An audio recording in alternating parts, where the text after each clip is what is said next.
আমরা 21শে জানুয়ারি পার্টির প্রতিষ্ঠা দিবস অবশ্যই পালন করব। আজ শুধু পশ্চিম বাংলা নয়, টোটাল ভারতবর্ষের সকলের ভালোবাসার মানুষ একজন, জাস্ট অনলি ফর ভাইজান আব্বাস সিদ্দিকী ভাইজান। এবং 2025 সাল 21শে জানুয়ারি ভাইজান ডাক দিয়েছেন কলকাতা শহীদ মিনার।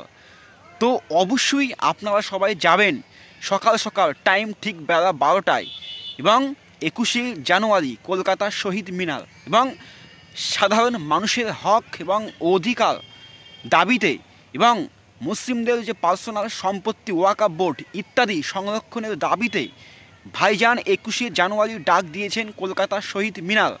তো অবশ্যই কিন্তু আপনারা সবাই যাবেন সকাল সকাল ঠিক বেলা 12টার মধ্যে। কিন্তু আমরা সেই কামদুনি থেকে দেখে আসি একটার পর একটা ধর্ষণের ঘটনা ঘটে যাচ্ছে এই বাংলায়।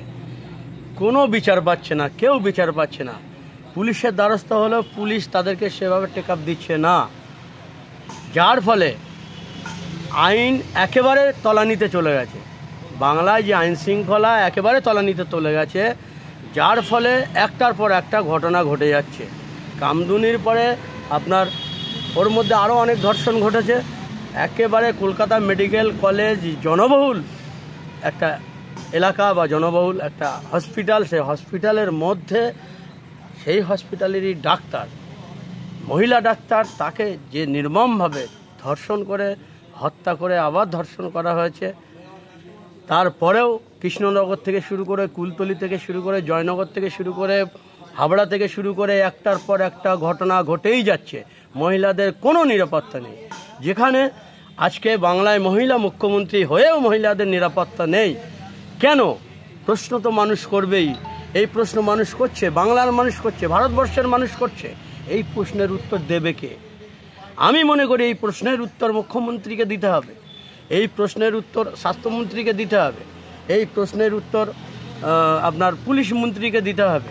কেন আইনের এত ঘাটতি হচ্ছে? কেন মহিলারা নিরাপত্তা পাচ্ছে না? কেন এত লুট সন্ত্রাস বৃদ্ধি পাচ্ছে এই বাংলায়? এই জবাব তো মুখ্যমন্ত্রীকে দিতে হবে। এই যারা এই সমস্ত ঘটনাগুলো ঘটাচ্ছে, যারা কালপিট, যারা অ্যাকুইস্ট, তাদেরকে শনাক্তকরণ করে অ্যারেস্ট করে উপযুক্ত শাস্তির আওতায় আনা হচ্ছে না বলেই একটার পর একটা ঘটনা ঘটে যাচ্ছে। আমরা বাংলায় কি দেখতে পাচ্ছি? যারা এই সমস্ত অপকর্মগুলো করছে, এই র্যাপিস্টদের বিরুদ্ধে এই বাংলার মুখ্যমন্ত্রী, এই বাংলার পুলিশ মন্ত্রী সজাগ না হয়ে তারা কি করছে? মুখ্যমন্ত্রী বরং এই অভয়কাণ্ডটাকে আরও পিছিয়ে দেওয়া যায় কি করে, র্যাপিস্টদের বাঁচানো যায় কি করে, উনি সুপ্রিম কোর্টে লয়ার লাগিয়েছেন ডজন ডজন। তাহলে এতে করে কি বাংলায় ধর্ষণ কমবে বলে মনে হয়? কখনই নয়। যেখানে রাজ্য সরকার র্যাপিস্টদের বাঁচানোর জন্য সুপ্রিম কোর্টে বড় বড় লয়ার লাগাচ্ছে, সেখানে র্যাপিস্ট কমবে কী করে, ধর্ষণ কমবে কী করে? অতএব এ দায় মুখ্যমন্ত্রীকেই নিতে হবে, এ জবাব মুখ্যমন্ত্রীকেই দিতে হবে, পুলিশ মন্ত্রীকেই দিতে হবে, স্বাস্থ্যমন্ত্রীকেই দিতে হবে। আমি বুঝতে পারছি উনি ব্যর্থ। এই ব্যর্থতার দায় স্বীকার করে আমার মনে হয় ওনার জনসমক্ষে ক্ষমা চেয়ে পদত্যাগ করা উচিত। हमारा है ये हिंदुस्तान, हिंदुस्तान, हिंदुस्तान हमारा है।